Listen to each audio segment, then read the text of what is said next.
Je pense que pour commencer, nous avons un petit bébé ici. C'est ce que m'a dit Doc il y a quelques instants, mon frère dans la chair, et qui était là pour être consacré. Maintenant, si ces mamans ont des bambins qu'elles veulent consacrer au Seigneur, nous serons heureux qu'elles viennent tout de suite, qu'elles amènent leurs petits. Il y en a bien des gens, comme ils disent, ils les baptisent. C'est ce que fait l'Église méthodiste. Et l'Église nazaréenne aussi, je crois, je ne suis pas sûr. Je pense que c'est sur ce point-là qu'ils sont divisés, celui des baptêmes des nouveau-nés. Mais de toute façon, certains, ils font ceci ou cela, et certains versent un peu d'eau sur eux, certains les aspergent. Mais nous essayons toujours de rester aussi près que possible de la Bible. Or, il n'y a aucune écriture dans la Bible disant d'asperger un bébé. Il n'y a pas non plus d'écriture disant d'asperger qui que ce soit. Ce n'est pas scripturaire. C'est une ordonnance de l'Église catholique. Mais ils ont effectivement amené des tout-petits à Jésus. Et nous devons le représenter. Nous voulons faire la même chose que lui. Il a posé ses mains sur eux et les a bénis. Et il a dit, « Laissez venir à moi les petits-enfants et ne les empêchez pas, car le royaume des cieux est pour ceux qui leur ressemblent. » Et c'est ce que nous continuons à faire ici au tabernacle, alors que nous essayons de perpétuer de notre mieux la véritable manière biblique consacrée. Donc maintenant, si cette maman ou d'autres mamans ont des tout-petits à consacrer, pendant que Sœur Gertie joue « Amenez-les », eh bien, amenez-les à l'autel. Le frère et moi descendrons consacrer ces petits au Seigneur.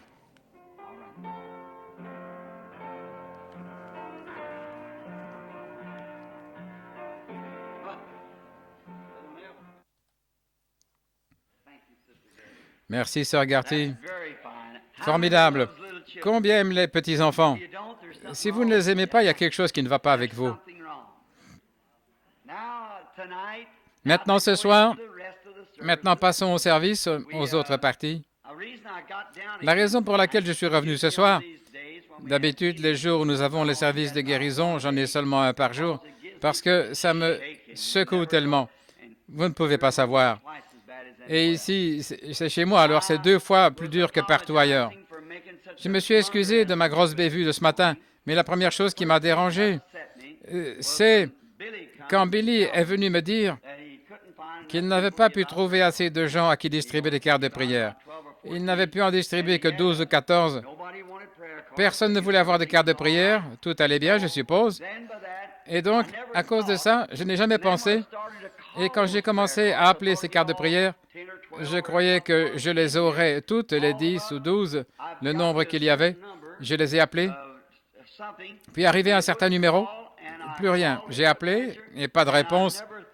Et ça ne m'est jamais venu à l'esprit jusqu'à ce que Mme Woods me téléphone et elle a dit, « Frère Branham, Billy prend ses cartes, il les bat, il les distribue. Il se peut qu'il ait eu le numéro 3. C'était ça? Le numéro 3 dans sa poche. C'est sûr, d'habitude, il distribue les 50 cartes. Quand il les apporte devant les gens, il les mélange. Alors tout le monde, on ne peut pas dire, donnez-moi le numéro 1. Nous n'allons peut-être pas commencer par le numéro 1. On va peut-être commencer par la 50 ou par la 8 et continuer. Peut-être commencer par la 20. Nous ne savons pas. Mais il les mélange, il les distribue aux gens qui les demandent. Et sans réfléchir ce matin, j'en aurais peut-être appelé 4 ou 5 de plus qui n'auraient pas été là parce que eux, leur numéro aurait été dans les 20 ou 30, quelque chose comme ça. Mais par contre, le Seigneur a tout arrangé. Mais ce qu'il y a, c'est qu'ici, il n'y a pas cette pression authentique comme c'est le cas ailleurs. Je ne le referai peut-être plus. Mais il n'y a pas longtemps, j'ai demandé au Seigneur de nous donner une bonne réunion. Et ça, j'ai promis de ne plus le lui demander parce que ça a été vraiment dur. Et c'est contraire à l'Écriture. Vous voyez, c'est pour ça que c'est dur pour moi. Le sachant, je suis battu d'avance. Vous voyez, je suis battu d'avance. Néanmoins, quelqu'un a téléphoné cet après-midi. Mme Woods a reçu un appel de quelqu'un. Elle a dit que quelqu'un dans l'Église a été désigné ce matin. C'était à propos d'un homme qui était très malade, qui est venu à Christ cet après-midi. Par la suite, que l'homme qui était très malade est venu à Christ. Et autre chose, Mme Woods m'a dit que j'ai parlé à sa sœur, une sœur plus âgée, et qu'en fait, j'avais été chez elle l'autre jour et que j'avais dîné avec elle ou soupé chez elle, là-bas au Kentucky. Et le Dieu Tout-Puissant sait que je n'ai pas reconnu cette femme. Oui, c'est vrai. Les visions sont souveraines. Nous ne savons jamais comment elles vont se passer ou ce qui va arriver. C'est Dieu qui décide et ce qui se produit. Par contre, c'est en attendant que j'ai pu savoir ces choses. Et l'autre jour, quand il y avait ici cette jeune femme qui prétendait avoir exercé le discernement, voyez, si Dieu connaît ça au monde entier, ce serait bien. Mais si c'était le cas, ce serait contraire à ce qu'il m'a dit de l'autre côté de la rue, vous voyez, il y a quelques années. Nous avons voulu nous assurer que c'était bien vrai.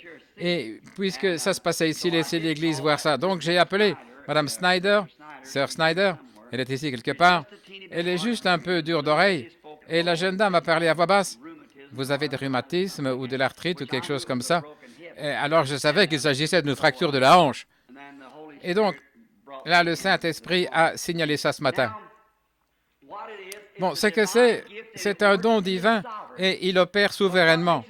Mais ce qui rend la chose si difficile dans cette ville ici, honnêtement, quand je prie pour les malades ici, ça me cause tout le temps des difficultés. Je vais déclarer ceci aux gens. Je vais dire, maintenant, le Seigneur vous a rétabli. Jésus vous a guéri quand il est mort pour vous il y a 1900 ans. C'est à ce moment-là que vous avez été guéri. Alors, aux yeux de Dieu, aux yeux de Christ, vous êtes guéri depuis 1900 ans. Votre maladie a disparu, il faut votre foi pour le faire. Ensuite, cette personne peut repartir et ne pas se rétablir. Alors la personne vient dire, Frère Branham m'a dit que j'étais rétabli. Vous voyez? Ce que je vous dis, c'est ce que Dieu a dit. Maintenant, quand c'est prononcé directement à une personne directement, c'est ainsi dit le Seigneur, à propos d'une chose qui va se produire, voilà la preuve pour vous que votre guérison est déjà assurée, votre foi l'a scellée. Voyez? La promesse est à vous. Ce n'est pas ma parole, c'est la parole de Dieu qui déclare que vous êtes déjà guéri. Voyez? Mais je ne sais pas pourquoi, mais je n'arrive pas à faire pénétrer ça chez les gens ici à Jeffersonville. Je n'y arrive tout simplement pas. Je sais. J'essaie de l'expliquer de mon mieux, mais ça n'arrive pas. C'est tout. Il n'y a pas longtemps, je suis allé chez quelqu'un, chez un homme, et cet homme se mourait. Ils m'ont appelé, venez prier pour lui. Le médecin dit qu'il ne passera pas la nuit. Je suis entré. Le jeune homme m'a dit, Monsieur Branham, je ne veux pas mourir. Mais bien sûr que le jeune homme ne voulait pas mourir. Il y avait une famille, 2 enfants qui étaient là. Je me suis approché, j'ai dit, maintenant écoutez, qui est votre médecin? Il me l'a dit, j'ai dit, bon, le médecin a peut-être dit que vous alliez mourir, mais Dieu n'a pas encore dit que vous alliez mourir. J'ai dit, maintenant, d'après la Bible, vous êtes déjà guéri, parce que Jésus est mort pour votre guérison. Il a dit, croyez-vous que je vais me rétablir? J'ai dit, je le crois absolument. Eh bien, si j'allais prier pour un homme sans utiliser ce genre de foi qui me fait croire pour lui, si j'y vais, oh non, non, si le médecin a dit que vous allez mourir, vous allez mourir. La question est réglée. Une personne comme ça qui vient prier pour les malades, ça serait terrible, n'est-ce pas? Je ne voudrais pas que cette personne-là vienne dans ma maison prier pour moi. Je veux quelqu'un qui, même s'il ne le voit pas, qu'il le voit ou pas, par la foi, il s'appuiera fermement sur la promesse. C'est vrai. Nous avons donc prié et j'ai dit, maintenant prenez courage. Il a dit, voulez-vous dire que je vais me rétablir? J'ai dit, mais bien sûr, la parole de Dieu dit que vous allez vous rétablir, voyez. Si tu peux croire, tout est possible. Il a dit, très bien, je le crois. Je suis sorti et j'ai dit à sa femme, cet homme est en train de mourir, n'est-ce pas? Oui. Donc, le lendemain, l'homme est mort, ou quelques jours plus tard. Alors, cette femme, elle s'en va et se met à boire et à se conduire n'importe comment. Et l'un des diacres, je crois, de cette église est allé vers cette femme et lui a demandé de revenir, de réintégrer l'église. Elle a dit, je ne vais plus croire personne. Le prédicateur Branham est venu ici, il a prié pour mon mari, il lui a dit qu'il allait vivre et il est mort 2 ou 3 jours plus tard. Alors je ne vais plus croire. Et maintenant, c'est elle qui est en train de mourir. Mais vous voyez, ça montre bien que les gens ne prêtent pas attention à ce que vous dites. Certainement. Si je prie pour quelqu'un, alors je dis à ces gens qu'ils vont vivre. Je crois qu'ils vont vivre. Mais même si ma parole était absolument ainsi dit le Seigneur, si vous n'y croyez pas, vous mourrez quand même. Certainement. Voici, l'ainsi dit le Seigneur. Beaucoup de gens le reçoivent et meurent. Beaucoup de gens vont en enfer, alors qu'ainsi dit le Seigneur, vous n'êtes pas obligé d'y aller. Pas vrai? Bien sûr. Tout cela est basé sur votre foi. Frère Collins, je ne pense pas qu'il est ici ce soir, mais je l'ai écouté ce matin. Il a fait un superbe exposé là-dessus. Voyez-vous? Il a dit, maintenant, cette même foi que vous avez ici, il faudra que vous l'ayez ailleurs. En effet, il s'agit de votre foi personnelle, pas dans votre dénomination, mais en Christ. Il faut que vous ayez cette foi-là. C'est tout à fait exact. Absolument. Et la guérison divine est basée sur votre foi. Mais d'après la parole de Dieu, l'ainsi dit le Seigneur, chaque personne a été guérie quand Jésus est mort au calvaire. Il était blessé pour nos transgressions, c'est par ses meurtrissures que nous avons été guéris. Pas vrai? Nous l'avons été. La Bible dit que vous avez été guéris. Alors ne me blâmez pas, je ne suis qu'un prédicateur de la parole. Allez dire à Dieu qu'il a dit quelque chose de faux. Et Dieu vous dira alors votre faiblesse. Oui. Donc c'est votre foi. Jésus a dit, si tu peux croire, si tu peux croire. Par contre, quand vous entendez le Saint-Esprit qui a confirmé votre foi et l'a ancrée et qui a dit, ainsi dit le Seigneur, demain, à une certaine heure, vous aurez une certaine chose va se produire, ce sera d'ici, d'une certaine manière, vous rencontrerez une certaine chose ici, ce sera un signe pour vous. Alors observez ça. C'est une œuvre achevée à l'instant même. Mais pour ce qui est de la guérison divine, je dois considérer la guérison divine sur la même base, de la même manière que le salut.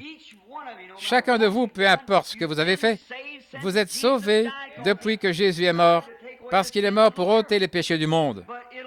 Par contre, ça ne vous fera aucun bien tant que vous ne l'aurez pas accepté et expérimenté personnellement. Mais pour ce qui est de vos péchés, ils sont déjà pardonnés. C'est vrai. Voici l'agneau de Dieu qui ôte les péchés du monde. Voyez? Vous y voilà. Donc, souvenez-vous-en. Maintenant, je sais que quand on enseigne dans les Écritures, nous sommes une assemblée mélangée. Et souvent, dans cet épître aux Hébreux, qui est un livre assez profond, je vais devoir le laisser de côté maintenant quelque temps. Je vais essayer de terminer ce soir la dernière partie du chapitre 7. Maintenant, vous avez sans doute beaucoup de questions à la pensée. Beaucoup, vous avez des questions. Et moi aussi, j'en ai. Alors, la prochaine fois, si le Seigneur le veut, quand je reviendrai, je pars dans le Michigan, et puis du Michigan, j'irai dans le Colorado, et du Colorado sur la côte ouest. Maintenant, quand nous reviendrons, si le Seigneur le veut, mais je ne sais pas, si je ne suis pas à Chicago dimanche, je serai peut-être de retour ici dimanche soir. Nous privons constamment notre pasteur de la chair ici depuis environ 6 semaines, tout au long de cet épître ici. Je n'aime pas faire ça. Frère Neville est un gentil frère, aimable et doux. Et je suis sûr que cette Église aime Frère Neville. Au fait, puisque j'en parle, quelqu'un, quelque part dans ce pays, est coupable d'avoir écrit des cartes demandant le renvoi de Frère Neville de cette chaire. Vous allez devoir régler ça avec moi. Oui, c'est vrai. Oh, oui. Maintenant, quelque chose en rapport avec le Conseil des diacres. Le Conseil des diacres n'a absolument rien à voir avec ce pasteur. Non, monsieur. C'est l'Assemblée entière qui détient toute l'autorité. Ce n'est pas? Le Conseil des diacres, c'est seulement les agents de police dans cette Église. Ils sont là seulement pour maintenir l'ordre et tout. Mais pour ce qui est des règlements, c'est toute l'Église qui décide. Cette Église est fondée sur la souveraineté de l'Église locale. Par conséquent, je ne peux en rien prononcer le renvoi de ce pasteur, ni la mise en place d'un autre. Je suis propriétaire de l'immeuble. Il a été mis à la disposition de l'Église. L'Église, c'est vous tous. Vous avez le contrôle. L'Église, c'est vous. Et l'Église, la Sainte Église de Dieu, c'est là la souveraineté, le Saint-Esprit dans cette Église. Et moi, tout ce que je fais, c'est que je suis propriétaire de l'immeuble, je l'ai mis à la disposition de cette Église, à sa disposition comme lieu de culte, et il est exempt d'impôts. Et l'Église élit ses propres pasteurs, je n'ai rien à voir avec ça. Et le seul moyen pour que ce pasteur s'en aille, ce serait que le pasteur lui-même décide de partir ou que l'Église décide par un vote majoritaire de changer de pasteur. C'est le seul moyen possible. Aucun conseil des diacres ne peut le faire. Le conseil des diacres ne fait que maintenir l'ordre et ces choses dans l'Église. Les administrateurs, ils n'ont rien à voir avec ça. Ils s'occupent seulement des réparations de l'Église et ils ne peuvent pas le faire avant que le conseil des administrateurs au complet se réunisse et dise « Nous allons construire ceci ou cela ». Alors ils doivent demander au trésorier si on a l'argent pour le faire. Mais s'il y a une plainte contre un membre, si un membre a une plainte contre un autre, ou quelque chose ne va pas, vous devez aller vous-même vers ce frère et lui parler seul à seul. Et s'il refuse d'écouter cela, passez à l'étape suivante, faites-vous accompagner de l'un des diacres ou de quelqu'un qui ira avec vous vers ce frère. Et s'il refuse de vous écouter, alors venez le dire à l'Église. Et s'il refuse d'écouter l'Église, alors la Bible dit qu'il soit pour vous comme un païen et un publicain. C'est vrai. Et toute personne qui connaît une personne coupable, si vous n'allez pas lui en parler, alors vous êtes la partie de l'Église de Dieu qui aura à rendre compte de ce péché.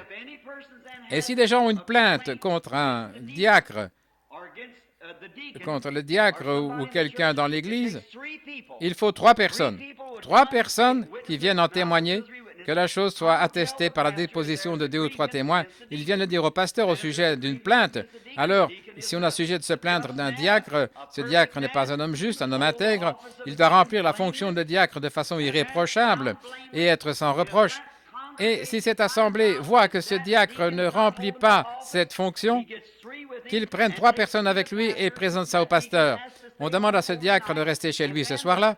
Et alors, le pasteur réunit l'assemblée et présente la plainte.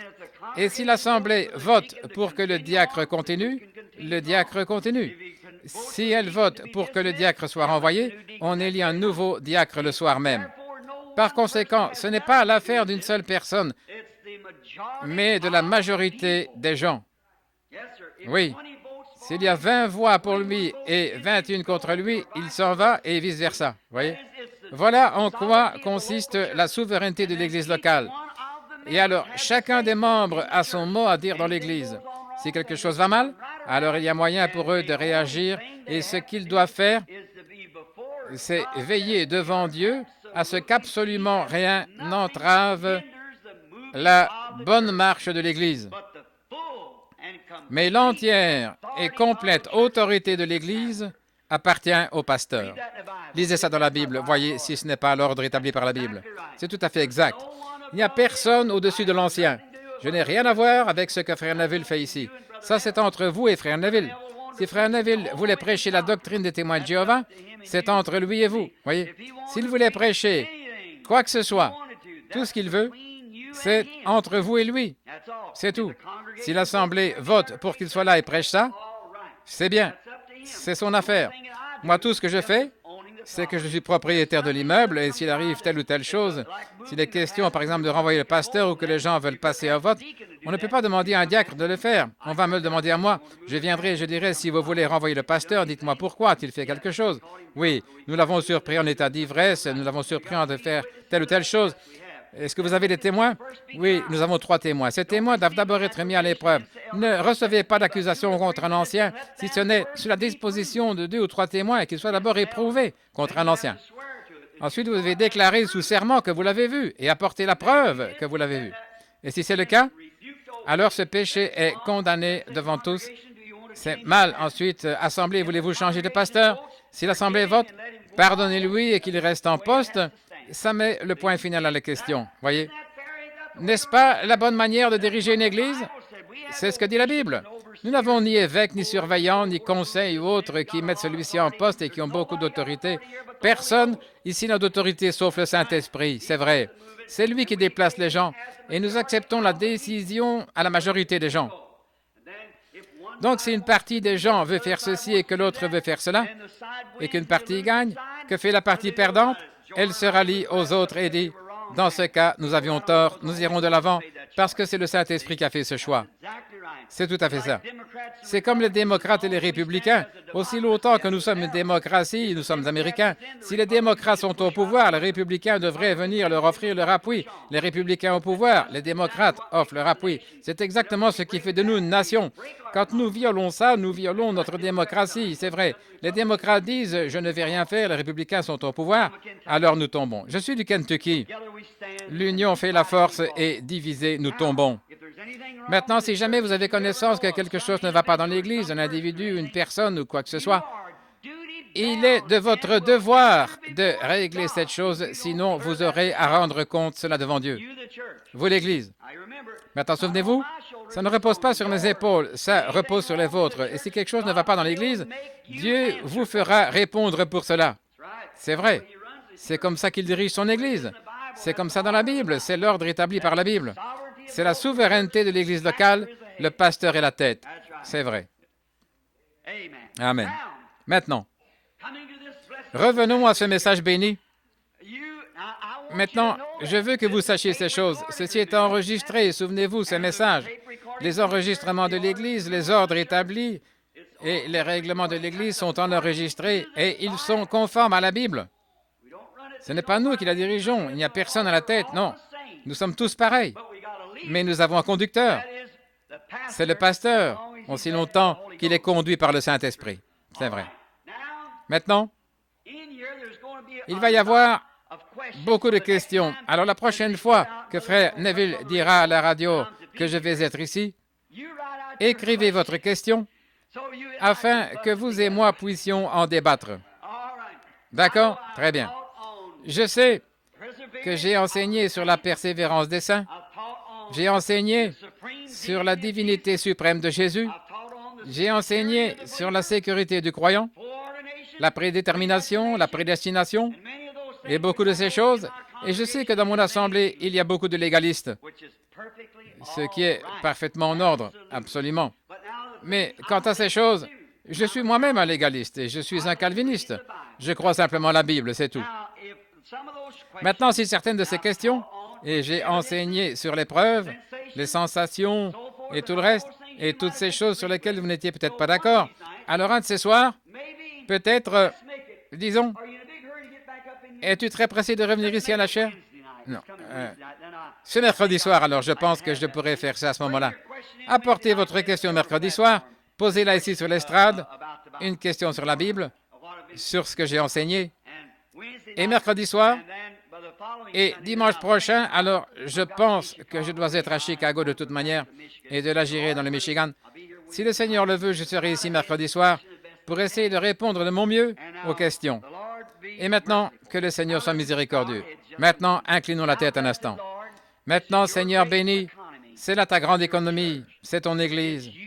C'est toi, Seigneur, qui agis. Et nous voulons agir lorsque l'Esprit de Dieu nous fait agir.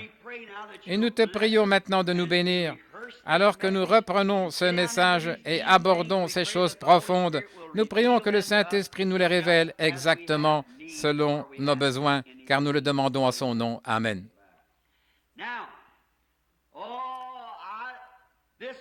Maintenant, cette épître aux Hébreux, je la considère comme l'un des livres d'une valeur remarquable. Un peu plus tard, il se peut que je doive partir outre-mer. Je vais le faire bientôt si Dieu le permet. Je dois aller en Afrique, selon une vision. Je crois que je ne vais pas avoir beaucoup de succès dans mes réunions tant que je n'irai pas en Afrique accomplir cette vision. Alors, ce sera probablement au printemps prochain. Mais d'ici là, j'aimerais prendre encore un livre de l'Épître aux Hébreux. C'est le chapitre 11 d'Hébreux. Et rester environ une semaine sur ce chapitre 11 et examiner chacune de ses caractéristiques ou chacun de ses personnages et faire ressortir les caractéristiques. C'est par la foi que Noé, et examiner la vie de Noé. Par la foi Abraham, et examiner la vie d'Abraham. Par la foi Abel, et examiner la vie d'Abel. Et ainsi de suite. Aimeriez-vous ça? Oh, nous allons parcourir toute la Bible. Et alors, nous essayerons de le faire peut-être, disons, en une semaine ou 10 jours de réunion, une réunion après l'autre, un peu comme des réunions de réveil, à la période des vacances de Noël ou quelque chose comme ça, si le Seigneur le veut. Maintenant, au chapitre 7 de l'Épître aux Hébreux, nous avons rencontré ce grand personnage. Qui peut me dire comment il s'appelait? Melchisédek. Maintenant, qui était ce Melchisédek? Il était le sacrificateur du Dieu Très-Haut. Il était le roi de Salem, c'est-à-dire le roi de Jérusalem. Il n'avait pas de père, il n'avait pas de mère non plus, il n'est pas né un certain jour, il ne mourra non plus un certain jour. Donc, nous voyons que ça doit être éternel.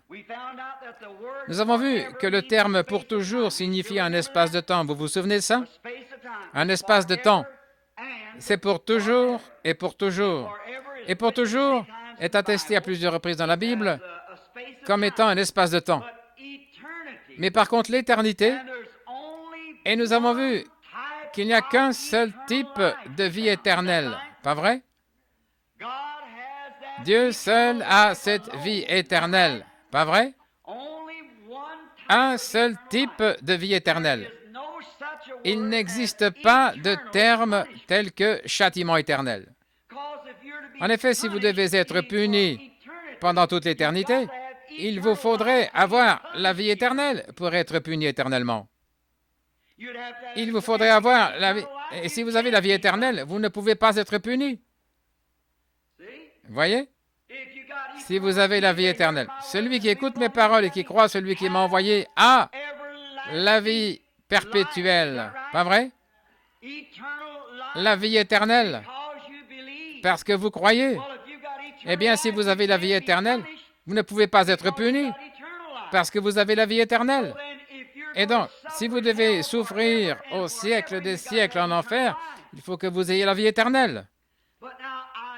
Mais par contre, je crois vraiment que la Bible enseigne l'existence d'un véritable enfer qui brûle. La Bible enseigne ça, que les péchés et la méchanceté seront punis au siècle des siècles. Toutefois, ça, ce n'est pas l'éternité.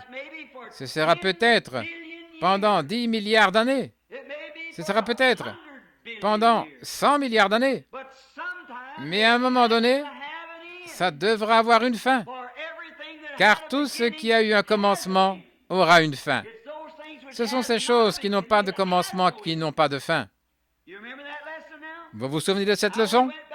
Et nous sommes revenus en arrière et nous avons vu que tout ce qui a eu un commencement était perverti. Voyez? Une perversion dérivée de la source principale. Et à la fin, tout se retrouve de nouveau dans l'éternité. Et alors tout l'enfer, toute la souffrance et tout souvenir de telles choses disparaîtront pour l'éternité. Tout ce qui a eu un commencement se termine. Et ce Melchisédek n'était pas Jésus, car il était Dieu. Et la différence entre Jésus et Dieu, c'est que Jésus était le tabernacle dans lequel Dieu habitait. Alors, Melchisédek, Jésus a eu un père et une mère. Et cet homme n'a jamais eu ni père ni mère. Jésus a eu un commencement de vie et il a eu une fin de vie. Cet homme n'a eu ni père, ni mère, ni commencement de jour, ni fin de vie. Mais c'était absolument la même personne.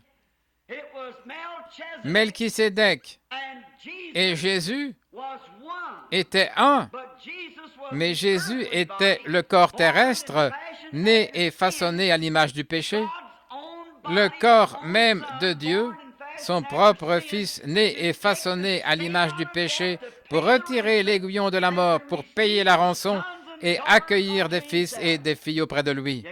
Vous saisissez? C'est pour ça qu'il y a eu un commencement et qu'il a eu une fin. Mais ce corps parfait, en commémoration, comme gage de notre résurrection, Dieu n'a pas permis que ce corps saint voie la corruption parce qu'il l'avait créé lui-même. Il l'a relevé, ressuscité et fait asseoir à sa droite. Et aujourd'hui, le Saint-Esprit qui a ressuscité ce corps est ici dans l'Église. Béni soit le nom du Seigneur. Et il manifeste les mêmes miracles et la même puissance. Et un jour, ce Saint-Esprit qui est dans l'Église poussera un cri et s'élèvera et se recevra lui-même dans la forme de corps qui est assis à la droite de la majesté de Dieu pour faire intercession pour nous pécheurs. Et c'est grâce à cela que nous sommes parfaitement préservés du péché. Ce n'est pas que nous ne péchons pas, mais nous sommes préservés du péché dans la présence de Dieu. En effet, il y a un sacrifice sanglant entre moi et Dieu, entre vous et Dieu. C'est pour ça qu'il a dit à un homme qui est né de Dieu, ne commet pas le péché, il ne peut pas pécher. Car si vous êtes né de nouveau, ce même Esprit Saint qui vivait dans ce corps, il vit en vous. Et il ne peut pas pécher. Le sacrifice est là devant lui. Alors, si vous le faites volontairement, ça montre qu'il est impossible que vous soyez dans ce corps. Amen. Ça, c'est l'Évangile. Voilà. Par conséquent, vous voyez, cela ne contredit aucune des Écritures. Cela relie les Écritures entre elles. Oui. Il serait impossible que ceux qui ont été une fois éclairés, c'est de là que vont venir mes questions. Alors, posez-les, c'est tout. C'est ce que nous voulons. Maintenant, remarquez, il est impossible que ceux qui ont été une fois éclairés et qui sont tombés se renouvellent encore et reviennent à la repentance, puisqu'ils crucifient pour leur part le Fils de Dieu et l'exposent à l'ignominie. Ils ne pourraient pas le faire. Ensuite, prenez Hébreux 10, où il est dit, « Car si nous péchons volontairement après avoir reçu la connaissance de la vérité, et le péché, c'est quoi l'incrédulité? Si délibérément, après avoir vu le Saint-Esprit faire les choses qu'il a faites ici même ce matin, et vu que Christ est ressuscité d'entre les morts et qu'il vit dans son Église et parmi les siens, et si vous rejetez ça volontairement, il est impossible que vous veniez un jour à Dieu parce que vous avez blasphémé contre le Saint-Esprit. Jésus a dit les mêmes choses quand il faisait ses miracles. Ils ont dit, mais c'est Belzébul, c'est un diseur de bonne aventure, c'est un démon.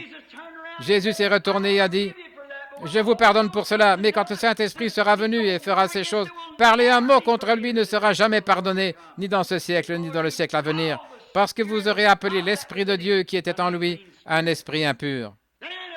Alors si nous péchons volontairement, si nous péchons, nous sommes volontairement incrédules, pas après avoir reçu la vérité, étant nés de nouveau. Nous ne pourrions pas pécher à ce moment-là. Un pécheur ne peut pas commettre... Un chrétien ne peut pas commettre le péché impardonnable. Il ne le peut pas. C'est l'impie qui fait ça. C'est le soi-disant croyant, pas le croyant.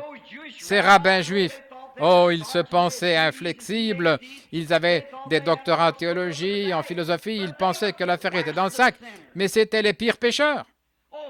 On ne pouvait rien trouver à redire à leur vie. Ils étaient vertueux, d'une haute moralité, droits de cette manière-là.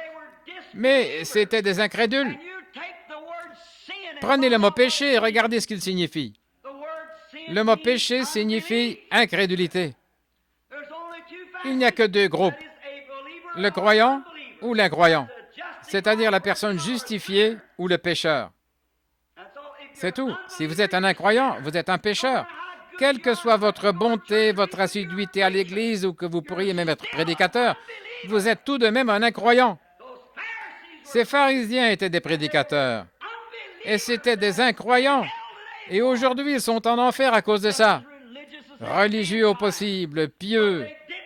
Mais ils n'ont pas cru en lui et ils l'ont appelé un démon et ont contesté sa parole. Certains ont dit, si tu es celui-ci, descends maintenant de la croix. Accomplis un miracle, fais-nous voir ça. L'un d'eux l'a frappé sur la tête avec une baguette en disant, prophétise et dis-nous qui t'a frappé, toi le prophète, et nous croirons en toi. Voyez-vous, des incroyants. Ils faisaient semblant d'être des croyants, mais c'étaient des incroyants, non régénérés, séparés, bien qu'ils aient été saints et pieux. Et c'est encore la même chose aujourd'hui. Des hommes et des femmes peuvent aller à l'église, la mine longue et pieux au possible, ne jamais mentir ni voler, essayer de vivre leur religion le mieux possible, mais à moins d'être croyants, ils sont perdus. Donc il n'y a pas la moindre trace de légalisme dans la Bible. Le calvinisme, la grâce, c'est ce que Dieu a fait pour vous, et les œuvres, c'est ce que vous faites pour Dieu. C'est absolument séparé.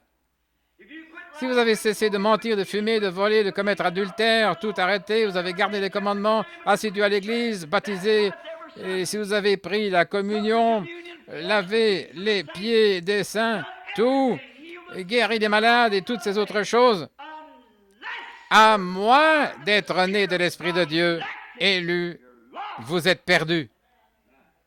Cela ne dépend ni de celui qui veut, ni de celui qui court, mais de Dieu qui fait miséricorde. Ésaü a tout essayé pour devenir chrétien, mais il n'y est pas parvenu. La Bible dit qu'il a pleuré amèrement, essayant de trouver lieu à la repentance, mais il n'y est pas arrivé. Avant même qu'il naisse, Dieu l'avait condamné, parce qu'il savait qu'il était un escroc pourri dans son cœur. Dieu, par prescience, il le savait. Il a dit, j'aime Jacob et je hais Ésaü. Pourtant, Ésaü avait l'air d'un gentleman. Il restait à la maison, prenait soin de son vieux papa aveugle, il nourrissait le bétail et tout. C'était un bon garçon. Et Jacob, c'était le fils à maman, un petit efféminé, raconteur d'histoire. C'est ce qu'ils étaient. Il faut l'admettre, la Bible l'admet, le montre. Il sortait, faisait n'importe quoi. Et maman, il restait là près de maman. Mais Jacob, malgré tous ses hauts et ses bas et ses manières efféminées, il avait quand même égard au droit d'aînesse. C'est la note clé. Ésaü était un gentleman, 2 fois plus que Jacob. Si aujourd'hui il fallait porter un jugement sur lui comme membre d'Église, vous choisiriez Ésaü par 1000 voix contre une, si vous ne le connaissiez pas. Mais Dieu a pris Jacob. Qu'auriez-vous fait de Saint Paul s'il avait voulu être ministre? Un petit juif au nez crochu, la bouche tordue, faisant des histoires, disant qu'il va mettre l'Église en pièces. On aurait cru qu'il avait commis le péché impardonnable. Mais Dieu a dit, il est mon serviteur. Dieu prend des hommes et les rend différents. Ce ne sont pas les hommes qui prennent Dieu et se changent. Dieu prend l'homme et le rend différent. Ce n'est pas ce que vous faites, ce que vous voulez, ce que vous pensez, c'est ce que Dieu fait. C'est ça. Voilà toute l'histoire. Maintenant, ce grand Melchisédek, quelle belle histoire à son sujet. Nous voulons lire un petit peu. Nous avons dû parcourir cela si rapidement. Nous allons reprendre ici dans certains passages de l'Écriture et nous allons commencer vers le verset 15. Cela devient plus évident quand il paraît un autre sacrificateur à la ressemblance de Melchisédek. Or, Melchisédek était un sacrificateur, n'est-ce pas? Voici ce qu'il était. Nous avons vu que Dieu, au commencement, était une grande fontaine d'esprit, pas vrai? Il n'a pas eu de lieu de naissance, il n'a pas eu de lieu où il soit mort, il n'a pas eu de commencement de jour ni de fin d'année. Il était aussi éternel que l'éternité est éternelle. Il n'est jamais né, il n'est jamais mort. Et nous avons vu là qu'il avait 7 variétés d'esprit, pas vrai? La Bible parle dans l'Apocalypse des 7 esprits devant le trône de Dieu, pas vrai? Les 7 de plusieurs manières. 7 esprits, nous avons vu qu'il y a 7 couleurs. Il y a 7 âges de l'Église. Oh, ça s'enchaîne. 7, c'est complet. Et Dieu était complet. 7 esprits. Et ces esprits étaient parfaits. Le premier était de couleur rouge. L'amour parfait, la rédemption. Oh, si nous avions le temps de prendre ces couleurs pour montrer que chacune de ces couleurs représente la pureté de Dieu. Amen. Ces couleurs, il y a 7 couleurs naturelles. Ces couleurs représentent la pureté de Dieu. Ces couleurs représentent les motifs de Dieu, l'attitude de Dieu. C'est cette couleur. Elle représentait cet âge de l'Église, cette étoile, cet ange. À travers toute l'Écriture, 7 ministres, 7 messagers, 7 messages. Tout va par 7, 7 jours. 6 jours et le 7e, c'est le sabbat. Parfait, complet. Oh, c'est beau. Si seulement nous avions le temps d'approfondir et de montrer ça clairement, ces couleurs. Prenez la couleur rouge. La première couleur, qui est le rouge. Le rouge, c'est quoi? Le rouge est un signe de danger. Le rouge est un signe de rédemption. Et si vous regardez le rouge à travers le rouge, quelle couleur est-ce? Blanc. C'est exact. Alors une fois que le sang rouge a été versé pour couvrir le péché rouge, Dieu qui regarde le péché rouge, le regardant à travers le sang rouge, le péché devient blanc. Le croyant ne peut pas pécher. Certainement pas. La semence de Dieu, les bénédictions de Dieu demeurent sur lui. Dieu ne peut rien voir d'autre que le sang de son propre Fils. Quoi qu'il arrive dans son Église, quoi qu'il arrive, Dieu ne le voit pas parce que Jésus intercède constamment, le souverain sacrificateur. Il n'y a pas moyen pour lui de pécher. Là-bas, il y a un tel sacrifice pour lui, certainement. Et alors, si vous dites, « Eh bien, ça me donne l'occasion », ça montre que vous n'êtes pas en ordre. Vous apprécierez cela. Vous chérirez cela si vous êtes un vrai chrétien, au point que le péché vous hanterait tellement que vous ne pourriez pas le faire. Car la semence de Dieu demeure en lui et il ne peut pas pécher. La Bible dit, une fois purifié par le sang de Jésus, il n'y a plus le désir de pécher. Si vous avez ce désir, votre cœur n'est pas en ordre avec Dieu. Maintenant, vous allez mal agir, mais vous ne le faites pas volontairement. Voyez, vous êtes pris au piège, et tout piège dans lequel vous tombez ou toute chose que vous ne faites pas intentionnellement, ce n'est pas encore le péché. Vous vous repentirez à la minute même où vous verrez que vous avez tort. Vous ferez rapidement demi-tour et vous direz « Je n'avais pas vu cela ». C'est ce que vous direz durant toute votre vie. Un homme qui ne veut pas être comme ça. C'est pour ça que nous sommes tellement stupides et dans les ténèbres ici sur la terre, qu'il y a pour nous continuellement une expiation par le sang afin de nous garder couverts. Parce que sinon, à la première erreur, et voilà votre idée légaliste, vous savez quoi? Cette femme était sanctifiée, mais Dieu soit béni, elle a fait quelque chose de mal, et je sais qu'elle est rétrograde. C'est faux. Elle n'est pas rétrograde, elle a fait une erreur. Et si elle l'a fait volontairement, alors, elle n'était pas en ordre dès le départ. Si elle ne l'a pas fait intentionnellement et qu'elle s'avance devant la Sainte Église de Dieu et confesse cela et dit « J'ai tort, pardonnez-moi », c'est votre devoir de le faire. Si vous ne le faites pas de tout votre cœur, alors vous auriez dû aller à l'autel vous-même. C'est vrai. Voilà la vraie sainteté dans l'Église. Voilà la sainteté authentique. Ce n'est pas votre sainteté, mais celle de Christ. Je n'ai pas de sainteté à lui présenter, mais je me confie dans sa grâce et je l'ai dans mon cœur. Je ne l'ai pas mérité. Il n'y a rien que j'ai pu faire pour la mériter, mais c'est par sa grâce qu'il m'a appelé et m'a invité à venir. Je me suis tourné vers lui et il a enlevé de moi le désir. Je fais des milliers d'erreurs chaque mois, chaque année. Certainement. Mais quand je vois que je suis fautif, je dis, « Oh Dieu, je n'ai pas fait exprès. Tu connais mon cœur. Je ne le pensais pas. J'ai été pris au piège. Ce n'était pas mon intention.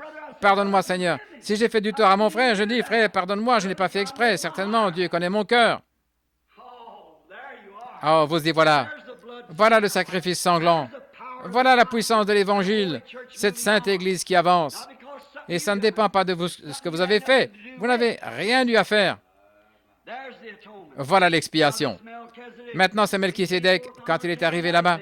Je vais vous dire autre chose. Avez-vous déjà pris un morceau de verre triangulaire? Prenez un morceau de verre triangulaire et posez-le de telle manière que le soleil brille dessus. Il produira 7 couleurs parfaites. Un morceau de verre triangulaire produira un arc-en-ciel. C'est tout à fait ça. Maintenant, si on avait le temps, on pourrait approfondir ça. 3 amène la perfection. Père, Fils, Saint-Esprit. La justification, la sanctification, le baptême du Saint-Esprit. Voilà. La perfection est venue par les 3. Dieu au-dessus de l'homme. Dieu dans l'homme appelé Jésus. Dieu dans l'Église. Alors la perfection. L'homme péchait tant que Dieu était là-haut dans une colonne de feu. Ou plutôt, l'homme péchait devant Dieu tant que Dieu était dans une colonne de feu, parce qu'il était toujours une créature impure. C'était le sang d'un animal qui se trouvait devant lui. Ensuite, l'agneau de Dieu est venu. Dieu, dans cette deuxième étape précise. Le même Dieu, une autre fonction. Et là, ce Dieu qui était en Christ était le même Dieu qui était dans la colonne de feu. Ce même Dieu a été fait chair et habité parmi nous. Et l'homme s'est moqué de lui. Il devait encore en être responsable. Il n'y avait pas encore eu de sang versé, c'est vrai. Jésus a dit, je vous pardonne. Mais ensuite, celui qui était chair est redevenu la colonne de feu. Je suis venu de Dieu et je m'en vais à Dieu. Ici, nous voyons que Paul l'a rencontré sur le chemin de Damas, cette même colonne de feu. Nous voyons que Pierre l'a rencontré en prison, cette même colonne de feu. Certainement. Et nous le voyons aujourd'hui parmi nous. La même colonne de feu. Maintenant, la perfection est arrivée à la place. C'est la personne du milieu. Maintenant, s'il se trouve ici un juif ou quelqu'un qui comprend l'Ancien Testament, pour prouver ça, laissez-moi vous montrer. Je n'ai pas l'Ancien Testament avec moi en ce moment. Ceci, c'est le Nouveau Testament. Mais dans l'offrande du pain de proposition qui était posé sur le plat kasher, dans le sacrifice juif lors de la purification du tabernacle, demandez à n'importe quel juif, des 3 morceaux de pain, le morceau du milieu était rompu. C'était Christ. Le morceau du milieu était rompu. Christ, celui qui est là entre les deux, cela montrait que quelque chose devait être rompu pour la rédemption. Et c'est ce morceau du pain kasher qui représentait la rédemption. Et le voici, et ce soir, quand nous prenons la communion, nous rompons le pain kasher, car c'est le corps de Christ. Et il a été rompu au calvaire, afin d'être une victime expiatoire pour nos péchés, qu'ainsi par sa justice, nous devenions sa justice, car il est devenu notre péché, afin que nous devenions sa justice. Frères, c'est purement la grâce. Absolument. Il n'y a aucun moyen, aucun autre moyen pour être justifié. Maintenant, ce Melchisédek, cette personne importante, rencontrée sur la route, et Abraham lui a payé la dîme. Quel homme important il devait être. Maintenant, remarquez rapidement. Institué non d'après la loi d'ordonnance charnelle. Voyez-vous maintenant cette loi légaliste? La loi disait, tu ne tueras point, tu ne commettras point d'adultère, tu ne déroberas point. Et Jésus a dit, il a été dit aux anciens, tu ne tueras point, mais moi je dis que celui qui se met en colère contre son frère sans raison a déjà tué. Il a été dit aux anciens, tu ne commettras point d'adultère, mais moi je vous dis que quiconque regarde une femme pour la convoiter a déjà commis un adultère avec elle dans son cœur. C'est ça, voilà qui devrait apprendre aux femmes à s'habiller correctement et à faire ce qui est bien. Si vous ne vous habillez pas correctement et que vous incitez les hommes à vous regarder de la mauvaise manière, vous êtes coupable d'avoir commis un adultère comme si vous aviez accompli l'acte. C'est ce que Jésus a dit. Et vous qui avez un tempérament comme une lame de scie, vous avez toujours la bouche ouverte contre quelqu'un qui ne supporte rien et des choses comme ça. Faites attention. Vous êtes coupable si vous dites un mot contre votre frère qui ne soit pas bien, pas juste, et vous allez partout pour démolir. Il n'est pas nécessaire de planter un couteau dans le dos d'un homme pour le tuer. Vous pouvez le tuer en détruisant sa réputation, en tuant son influence. Parlez de manière négative de votre pasteur ici. C'est comme si vous lui aviez tiré dessus en disant à son sujet quelque chose qui n'est pas bien. Alors, cela tuera son influence auprès des gens et vous êtes coupable de cela. C'est ce que Jésus a dit. Maintenant, écoutez, pour voir où Paul voulait en venir. J'aime cette vieille Bible. Elle vous corrige. Regardez. Maintenant, nous lisons, il est notoire que notre Seigneur, je crois qu'il y a un autre verset que je voulais lire, ici au verset 16, institué non d'après la loi d'ordonnance charnelle, ça c'est le côté légaliste, vous voyez. Oh frère, je ne devrais pas, je sais, c'est pas ça. C'est par amour qu'on le fait. Nous avons déjà beaucoup parlé, j'ai dit, si je disais à propos de ma femme, oh, j'aimerais avoir 2 femmes, j'aimerais sortir avec celle-ci, faire ça avec celle-là, mais si je le fais, ma femme divorcera et mes enfants, mon ministère sera perdu. Ça, l'hypocrite pourri, c'est vrai. Vous ne l'aimez pas correctement au départ, tout à fait vrai. Si vous l'aimiez, ce ne serait pas une affaire de loi, vous l'aimeriez, peu importe, vous resteriez avec elle, c'est tout à fait vrai. Et vous les femmes, feriez la même chose à l'égard de votre mari. C'est vrai. Et parfois, les femmes en arrivent là.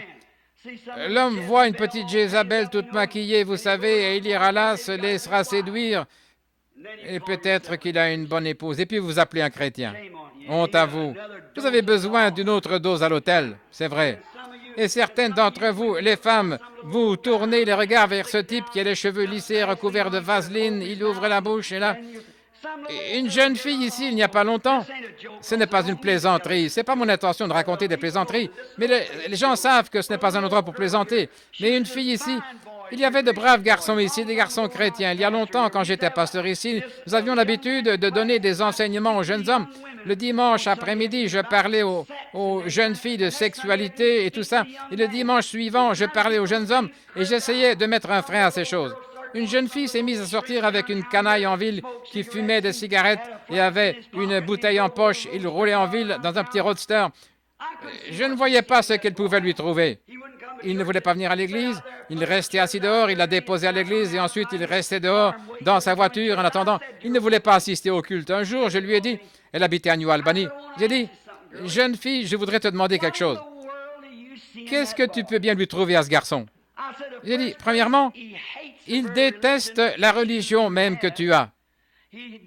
Il méprise ton Christ. Il ne ferait jamais un mari pour toi. Il te rendrait misérable toute ta vie. Et j'ai dit, alors qu'il y a ici de braves garçons chrétiens que tu pourrais fréquenter. Et là, ton papa et ta maman sont mortifiés à l'idée de te voir sortir. Mais tu sors quand même et tu penses, je suis une grande fille, j'ai 16 ans. Elle s'est mise à se maquiller, à sortir et peu de temps après, elle était dans des boîtes de nuit. Et maintenant, elle est partie dans l'éternité. Et à ce moment-là, elle était ici. Et vous savez quelle excuse cette fille m'a donnée à ce moment-là? Elle aimait ce garçon, elle a dit. Elle a dit, il a des petits pieds si mignons et il sent si bon. Pouvez-vous imaginer ça? Il se parfumait. Ça, c'est une femmelette, pas un homme. J'ai dit, écoute, sœur, je préférerais fréquenter un garçon chrétien qui a les pieds comme une brouette et qui sent comme un putois, pourvu qu'il soit vraiment un chrétien. Exact. C'est vrai. Oui, quelle excuse. Des petits pieds si mignons et il sent si bon. Ce coureur de boîte de nuit a fini par gâcher la vie de cette fille. C'est une honte, une disgrâce. Le mariage doit être honoré, mais on devrait y entrer avec prière et avec respect. Et un amour authentique pour cette femme vous liera l'un à l'autre pour toujours. Ce que vous lirez sur la terre, je le lirai dans le ciel. Quand vous marcherez là-bas dans la rue, elle aura peut-être vieilli, sera grisonnante et ridée, mais cet amour que vous aviez pour elle quand elle était une jeune femme ravissante, vous l'aurez toujours. Vous aurez peut-être les épaules tombantes, le crâne chauve et le visage ridé et tout, mais elle vous aimera comme quand vous aviez de larges épaules et les cheveux ondulés, si c'est vraiment de Dieu. Car vos regards sont fixés sur le moment où vous traverserez le fleuve là-bas, où en un instant vous redeviendrez des jeunes hommes et des jeunes femmes pour vivre ensemble pour toujours. C'est la promesse éternelle de Dieu. Il a dit qu'il le ferait. Non seulement ça, nous allons y venir dans un instant, mais il a juré qu'il le ferait. Écoutez ceci, alors que nous continuons. Institué d'après, non pas selon la loi d'ordonnance charnelle, mais selon la puissance d'une vie impérissable. Nous allons lire rapidement pour qu'on y arrive. Car ce témoignage lui est rendu, tu es sacrificateur pour toujours selon l'ordre de Melchisédek. Tant qu'un sacrificateur sera nécessaire, il y aura un sacrificateur. Cela va de soi. Il y a abolition des ordonnances antérieures ne sont une utilité car la loi n'a rien amené à la perfection. Vous ne pouvez pas, vous aurez beau faire n'importe quoi, arrêter de boire, fumer, arrêter de dire des mensonges, aller à l'église, essayer de faire ceci, cela, vous êtes quand même charnel.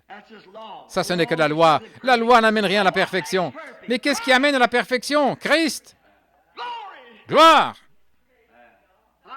Je pourrais cesser de mentir, de voler, de commettre adultère, de chiquer, de faire toutes sortes de choses. Je suis quand même charnel. Dieu ne l'accepte pas parce qu'il n'y a rien que je puisse lui offrir comme propitiation. Par contre, à la minute où je pose mes mains sur la tête bénie du Seigneur Jésus, où je dis « Seigneur, je ne vaux rien, veux-tu me prendre comme ton serviteur ?» Et Dieu d'un baiser ôte mon péché, je me tiens parfait aux yeux de Dieu. C'est vrai. Pourquoi? Je ne m'appuie pas sur mes propres mérites, je m'appuie sur les siens. Il nous a amenés à la perfection par ses souffrances et par son sang. Je vois que c'est l'heure de terminer, mais je veux terminer de lire, si je peux, rapidement. à cause de son impuissance, de son inutilité, car la loi n'a rien amené à la perfection et introduction d'une meilleure espérance. Et quelle est la meilleure espérance? Christ, par laquelle nous nous approchons de Dieu. Pourquoi? Avec toute notre bonté, nous sommes toujours charnels.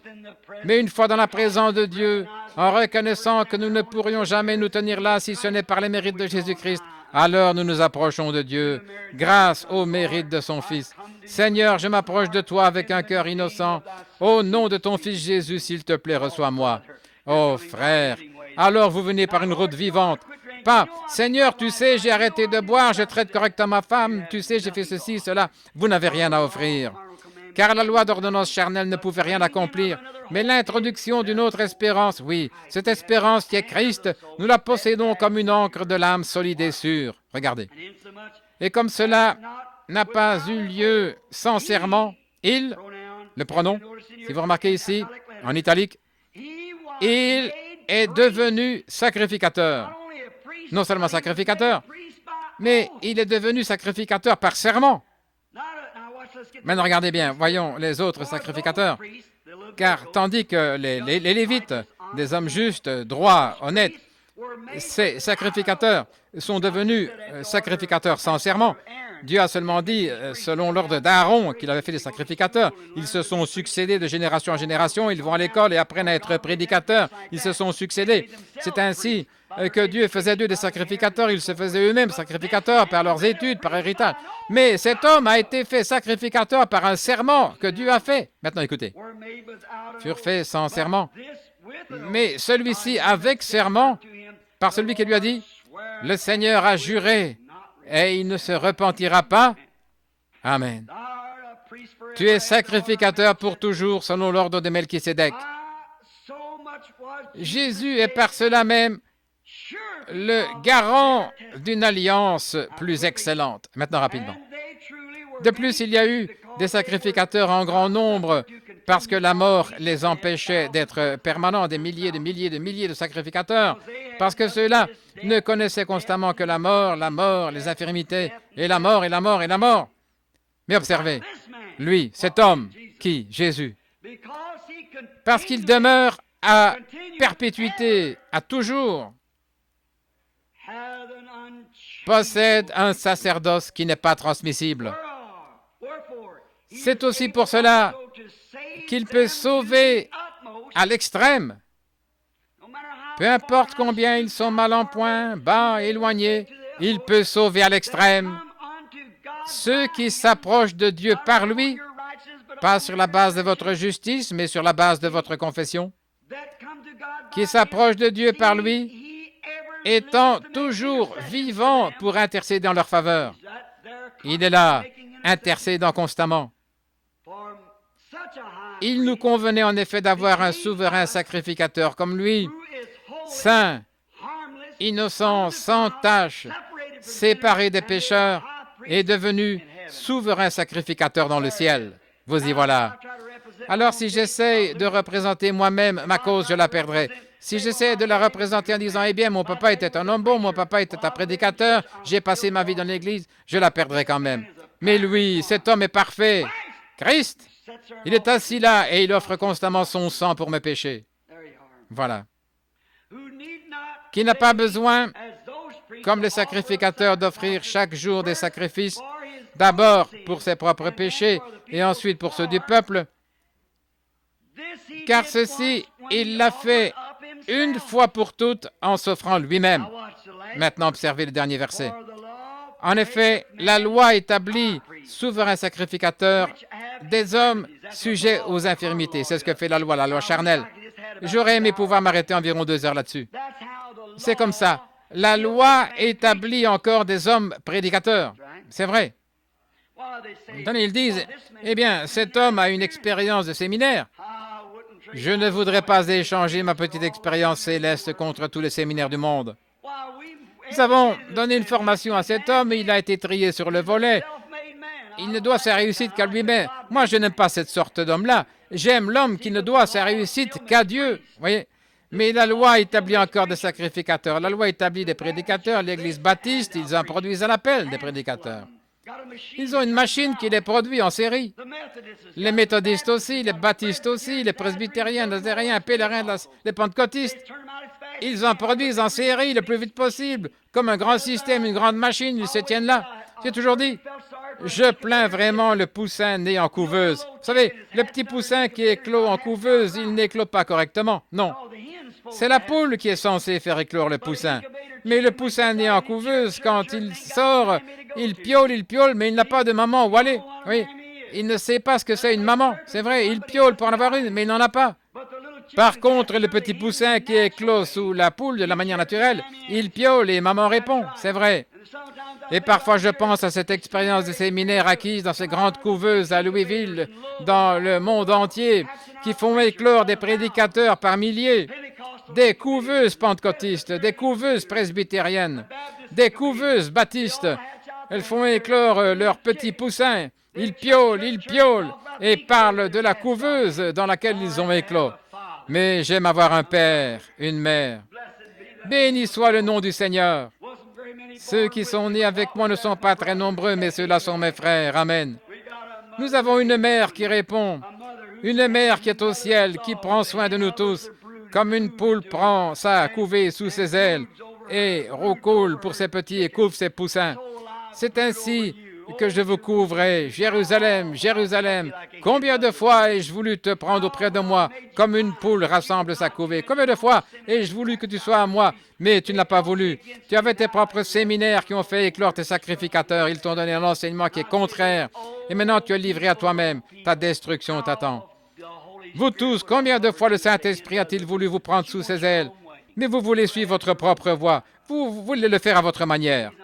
Ce soir, j'aimerais prêcher là-dessus. Votre propre manière. Vous savez, Caïn a voulu suivre sa propre manière. L'homme veut agir à sa manière, comme aujourd'hui. Mais telle voie paraît droite, mais son issue, c'est la mort. Maintenant, regardez. En disant, une alliance nouvelle. Là, je crois... Non, j'étais au mauvais endroit. Le verset 28. En effet, la loi établit souverain sacrificateur des hommes sujets aux infirmités. Mais la parole du serment qui a été fait après la loi établit le Fils qui demeure pour l'éternité. Que Dieu soit béni à jamais pour un Fils qui demeure pour toujours selon l'ordre de Melchisédek. Il n'a jamais eu de commencement, il n'a jamais de fin. La loi ne pouvait rien produire de semblable parce qu'elle était charnelle. L'Église ne peut rien produire de semblable, les dénominations, parce qu'elles sont charnelles. Les séminaires ne peuvent absolument rien produire de semblable. Ils ont cherché à y amener le monde par l'instruction. Ils ont cherché à l'amener là par l'organisation. Ils ont cherché par tous les moyens à produire tout ce qu'ils pouvaient, mais en laissant la chose essentielle. Il faut que vous y entriez par une naissance. C'est Dieu qui fait de vous ce que vous êtes, certainement. Ce n'est pas parce que vous arrêtez de faire telle chose. Bon, les Nazaréens, vous ne devez pas porter d'anneau, vous n'avez pas le droit de porter de montre, vous devez faire telle et telle chose. Vos bras, les manches doivent avoir une telle longueur, vos jupes doivent avoir une telle longueur, et les hommes ne peuvent pas faire partie d'un club, sinon ils ne vous baptisent pas. Bien, et voici les catholiques qui arrivent. Ils ont leurs exigences à eux. Et voici les méthodistes avec les leurs. Chacun a ses critères. Si vous n'êtes pas à la hauteur, alors c'est terminé. Mais la chose réelle, c'est « Je n'ai rien à t'apporter, mais à ta croix, je m'accroche. Ô Dieu, nu, blessé, j'ai besoin d'être secouru. Ô Christ, je viens très humblement et confessant que je ne suis rien et qu'il n'y a rien en moi. Reçois-moi, ô Dieu. » Alors Dieu vous reçoit. Maintenant, vous ne savez peut-être pas votre ABC, vous ne savez peut-être pas faire la distinction entre du café et des pois cassés. Vous ne savez peut-être pas faire la distinction entre votre droite et votre gauche. Ça n'a pas d'importance. Ce que vous ne savez pas, la chose que vous devez savoir, c'est que Jésus-Christ a pris votre place de pécheur. Alors, votre place, tenez-vous-la revêtue de sa justice, confessant tous les jours que vous êtes fautif et aimez-le de tout votre cœur, que toute votre motivation soit dirigée vers lui, et alors vous arriverez au ciel. C'est aussi simple que ça, car la vie qui était en Christ doit être en vous, sinon vous êtes perdu. Avant de terminer, alors souvenez-vous de l'alliance inconditionnelle que Dieu a faite avec Abraham. Qu'a-t-il fait ce soir-là quand Abraham a dit, « Montre-moi comment tu vas le faire » au chapitre 16, je crois, de la Genèse. « Montre-moi comment tu vas le faire. » Et il a dit, « Viens Abraham », il a emmené Abraham, il a dit, « Va me chercher un bélier, et va me chercher une chèvre, et va me chercher une génisse. Je veux que tu les amènes ici et que tu les offres en sacrifice. » Et Abraham est allé prendre la brebis et la chèvre et l'agneau ou la génisse et il les a tués. C'étaient tous des sacrifices purs. Il les a coupés par le milieu, il les a déposés là, les deux morceaux. Puis il est allé prendre 2 tourterelles qu'il a ajoutées. Ensuite, Abraham a tenu les oiseaux éloignés en attendant que Dieu vienne. Maintenant, Seigneur, voilà le sacrifice. Comment vas-tu faire? Je ne sais pas comment tu vas sauver l'homme contre son gré. Je ne sais pas comment tu vas faire ça. Comment peux-tu le faire, Seigneur? Le Seigneur a dit, maintenant regarde bien Abraham. Tu es un prophète, tu es spirituel. Tu comprendras de quoi je parle. Très bien, Seigneur, je veux voir. Je fais là un petit récit imagé. Abraham, viens maintenant ici, assieds-toi là. Et tiens ces oiseaux éloignés. Alors il a chassé tous les oiseaux jusqu'à ce que le soleil commence à se coucher. Et tout à coup, Dieu est descendu. Quand il est descendu, le sommeil a commencé à gagner Abraham. Dieu a dit, « Abraham, je vais t'endormir. » Maintenant, écoutez, amis légalistes. Dieu a retiré Abraham complètement de la scène. Il n'avait absolument rien à voir là-dedans. Et c'est ce qu'il a fait avec vous. Vous avez dit, « Oh, j'ai cherché Dieu. » Non, c'est Dieu qui vous a cherché. Nul ne peut venir à moi si mon Père ne l'attire premièrement. Oui? C'est Dieu qui vous cherche, pas vous qui cherchez Dieu. Vous ne l'avez jamais fait. Votre nature n'est pas bonne. Vous êtes un cochon. Vous ne savez pas mieux faire. Vous vivez dans une porcherie, c'est tout ce que vous connaissez. Vous aimez ça, boire de la bière, vous vautrez dans ces saletés, aller avec la femme du voisin et faire tout ce qui vous semble bon. Oh frère, on passe un temps formidable. Vous croyez que c'est bon. Mais Dieu frappe à votre cœur. C'est ça qui amène un changement, pas vous qui frappez à la porte, c'est Dieu qui frappe à votre porte. Adam n'a jamais frappé au cœur de Dieu, c'est Dieu qui a frappé au cœur d'Adam et vous êtes un fils d'Adam, c'est vrai. Avant qu'Adam soit de nouveau un fils de Dieu, il a fallu que Dieu frappe à son cœur. Avant que vous puissiez devenir un fils de Dieu, il faut que Dieu frappe à votre cœur. Abraham s'est endormi. Et quand il s'est endormi, quelle est la première chose qu'il a vue? Une horrible obscurité, sinistre, redoutable. C'est la mort qui vient sur toute la race humaine. Ensuite, il a regardé un peu plus loin et il a vu une fournaise fumante. Pour avoir de la fumée, il faut qu'il y ait du feu. C'est pour ça que je crois que l'enfer est un lieu qui brûle.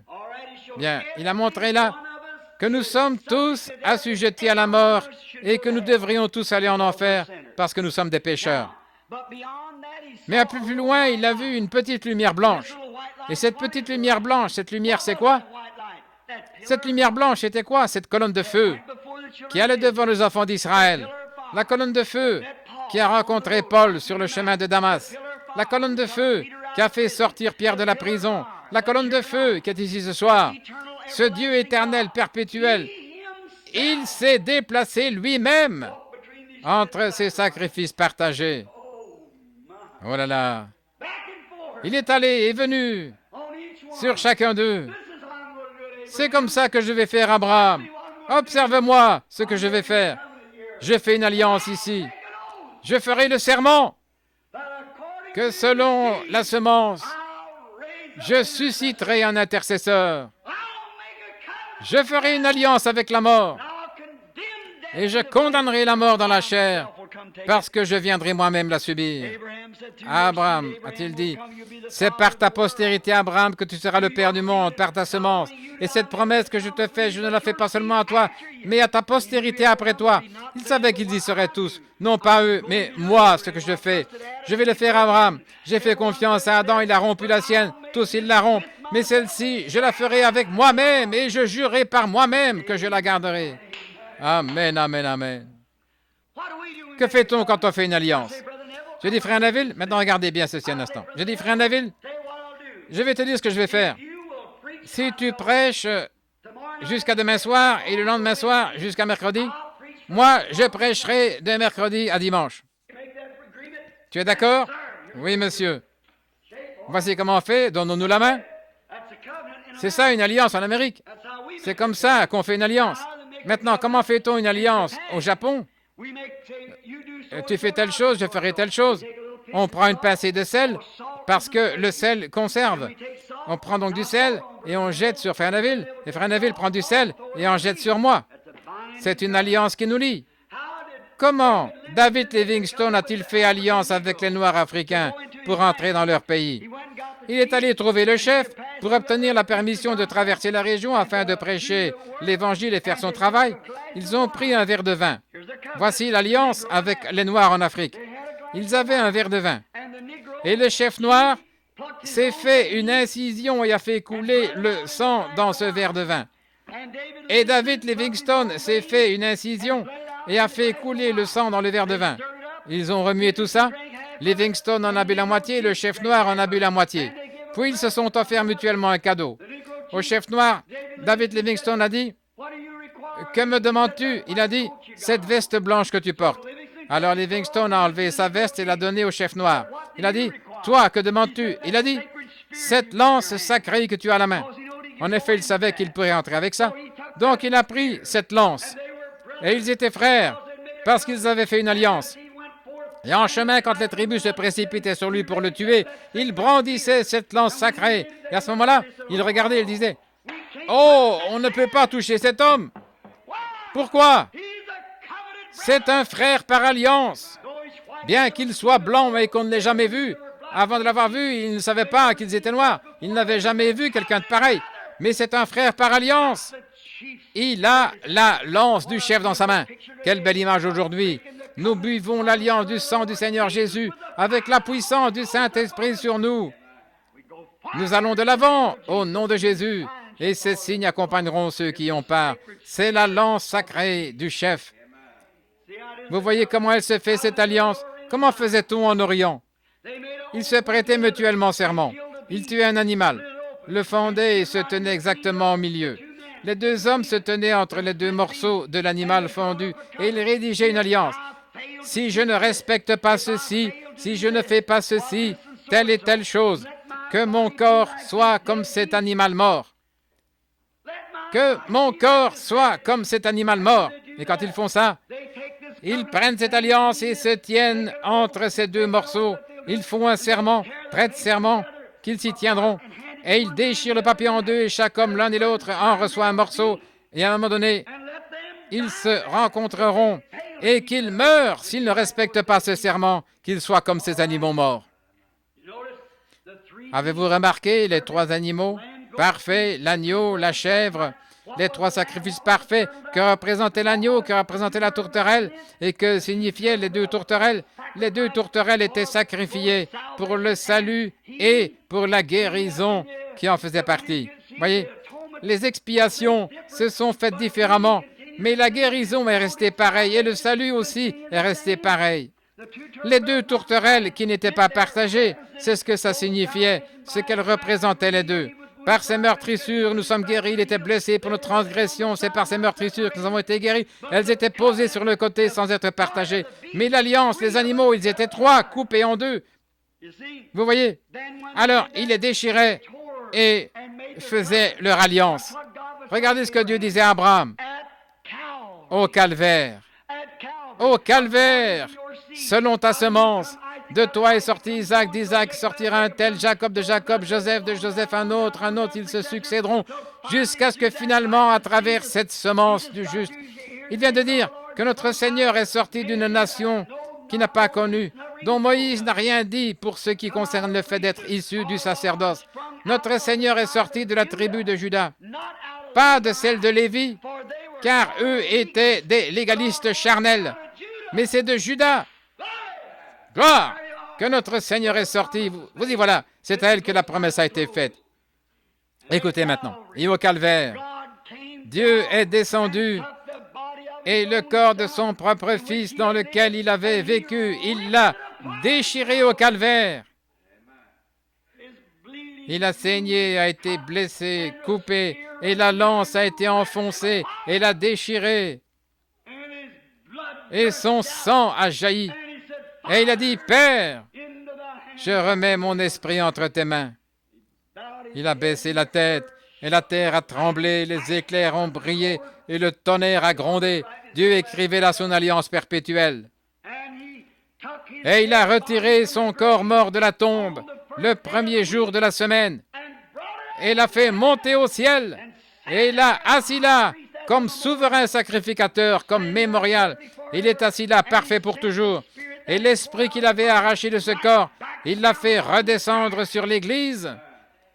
Et cette Église devra avoir le même esprit que celui qui était dans ce corps. Sinon, il ne s'accordera pas dans la résurrection. Ces deux pièces doivent s'assembler parfaitement. Et si cette Église n'est pas parfaitement, exactement le même esprit que celui qui était en Christ, vous ne partirez jamais dans l'enlèvement. Voilà l'alliance perpétuelle, frères. Sondez vous-même ces choses. Voyez ce qu'il y a dans votre cœur. Aimez le Seigneur. Soyez vraiment sûrs que vous êtes sauvés. Ne prenez aucun risque.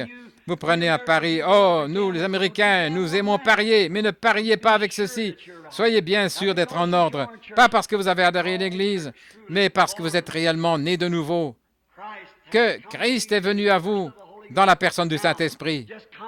Maintenant, juste pour compléter, alors que je termine, combien nous devrions être heureux de voir que ce même esprit qui était en Jésus-Christ est ici parmi nous, faisant les mêmes choses qu'il a faites quand il était ici sur la terre. Combien nous devrions être heureux. Prions maintenant alors que nous inclinons la tête. Seigneur, cela a été une journée formidable. Bien que je sente comme toujours que j'ai échoué, je n'arrive pas à représenter ça correctement, Seigneur. Je te prie de pardonner mes manières stupides. Oh, je confesse mes péchés devant toi et je demande ta miséricorde, sachant qu'il y a un grand souverain sacrificateur là à la droite de Dieu dans les cieux, qui n'a pas été institué selon l'ordre d'Aaron, d'après des lois, des règlements et tout, mais il a été placé là à cause de la grâce de Dieu, qui a regardé dans le futur avant la fondation du monde et qui m'a vu ici dans le monde et il est mort pour mes péchés afin de me ramener dans le royaume de Dieu. Je te remercie, Père, pour ceci, car cet esprit qui règne maintenant dans ton peuple est éternel comme Dieu est éternel. Je leur donne la vie éternelle, la vie pour toujours, la vie éternelle, et ils ne périront jamais. Et au jugement, ils n'y seront absolument pas. Ils ont déjà été jugés et sont entrés dans la gloire. Et si cette tente où nous habitons sur la terre est détruite, nous avons une qui nous attend déjà là. Merci pour cela, Seigneur. Je prie maintenant s'il y a quelqu'un ici ce soir qui n'a encore jamais bu le vrai sang de l'Alliance, qui ne sait pas ce que ça signifie, qui ne sait pas ce que signifie naître de nouveau, avoir une vraie communion avec Christ dans son cœur, lui ou elle, puisse-t-il l'accepter à l'instant, comme nous attendons et que nous leur donnons l'opportunité. Et en ce jour-là, notre prière, c'est que nous ayons représenté l'Évangile sous son vrai jour. Nous prions au nom de Christ. Pendant que nous avons la tête inclinée, y aura-t-il une personne qui voudrait lever la main vers Christ et dire, « Christ de Dieu, sois miséricordieux envers moi. Permets-moi, qui suis un serviteur indigne, de recevoir maintenant le Saint-Esprit dans mon cœur. Et donne-moi l'assurance et l'amour dont j'ai vraiment besoin. Si vous ne l'avez pas, voulez-vous simplement lever la main vers lui pour dire, « Seigneur, ceci est un signe que je le désire. » Voulez-vous lever la main? Que Dieu vous bénisse. Que Dieu vous bénisse, monsieur ici. Que Dieu soit avec vous. Cet homme ici et quelqu'un d'autre, juste avant de terminer. J'attends encore quelques instants. Que Dieu vous bénisse. Quelqu'un d'autre? Je le désire maintenant.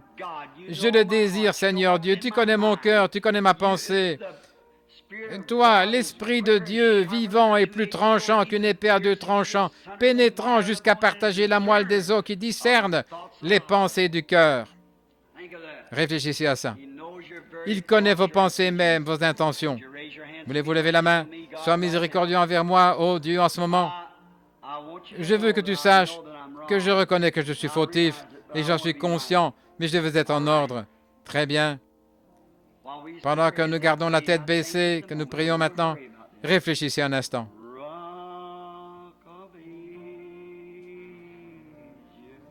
Rocher des âges, brisé pour moi.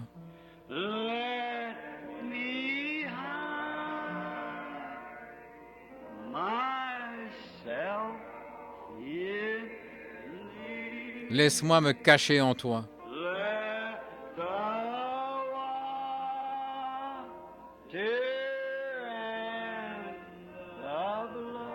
que l'eau et le sang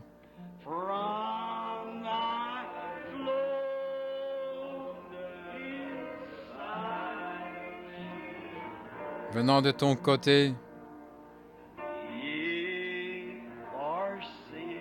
soit de mon péché le double remède. Il l'a juré, 2 choses immuables.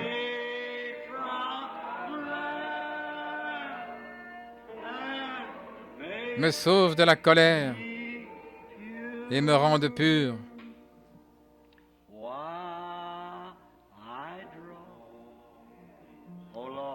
Ô Seigneur,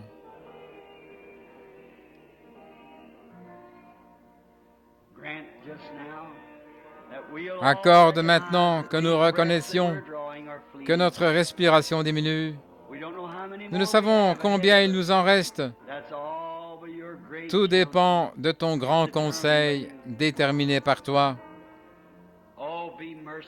Oh, sois miséricordieux envers nous. Et ceux qui ont levé la main, Seigneur, il n'est pas nécessaire de les nommer, tu les connais tous. Mais j'offre simplement cette prière d'intercession pour eux. Je te prie d'enlever la condamnation de leur cœur, qu'ils s'approchent avec assurance du trône à l'instant même, s'avançant tout droit vers le trône de Dieu avec assurance et de réclamer les privilèges que Dieu leur a donnés. Tu les as poussés à lever la main, ils n'auraient pas pu le faire eux-mêmes. Je te prie, ô Dieu, d'accorder ceci au nom de Jésus. Amen.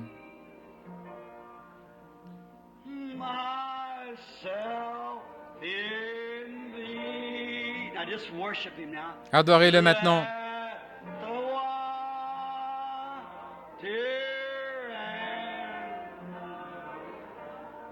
Que l'eau et le sang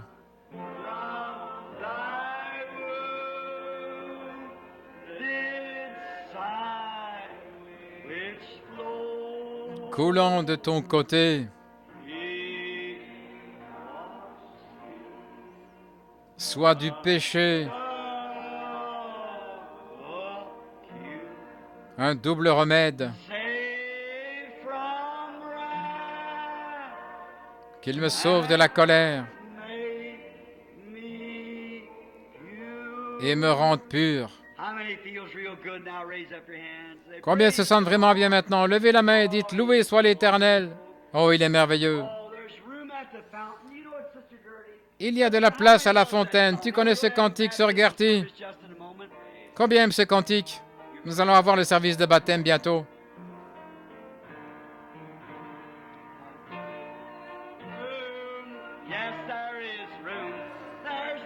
Oui, il y a de la place à la fontaine pour toi.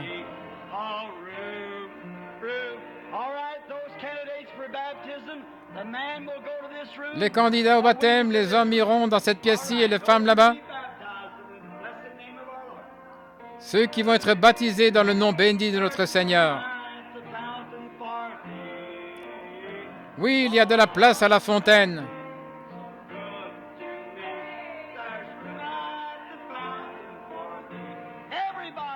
Tout le monde maintenant. De la place, oui, il y a de la place. Il y a de la place à la fontaine pour toi.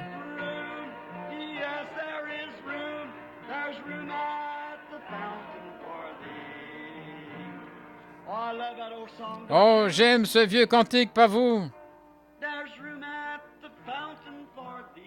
Il y a de la place à la fontaine pour toi. Il y a beaucoup de place.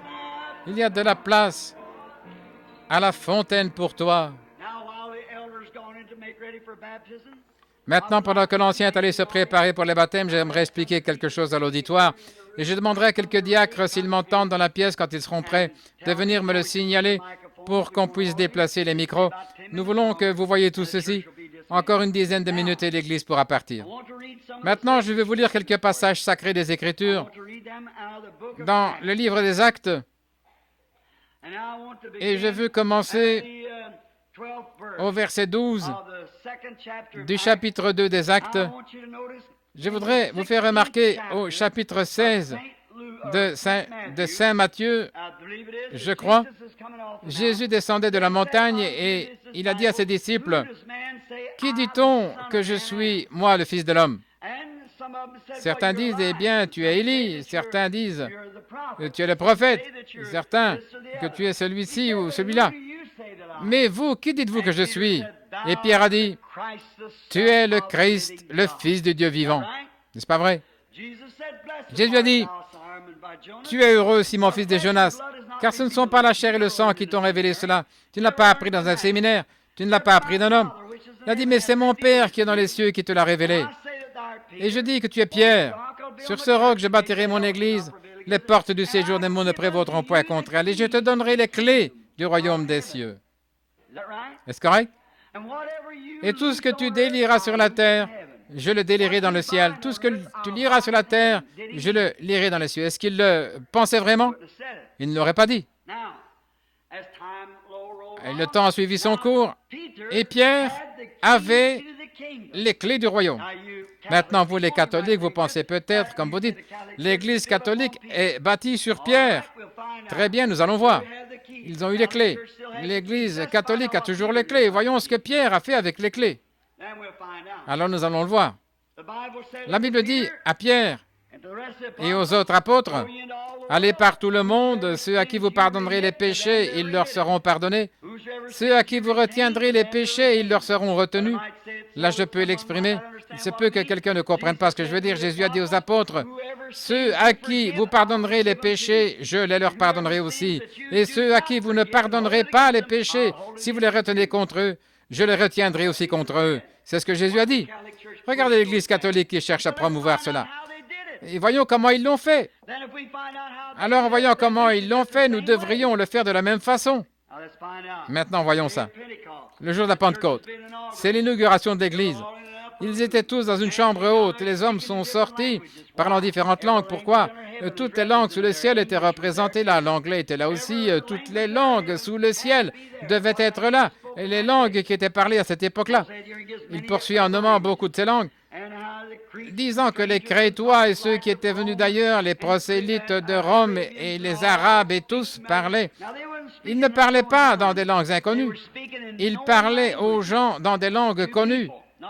Pas des langues inconnues, mais des langues comprises par tout le monde.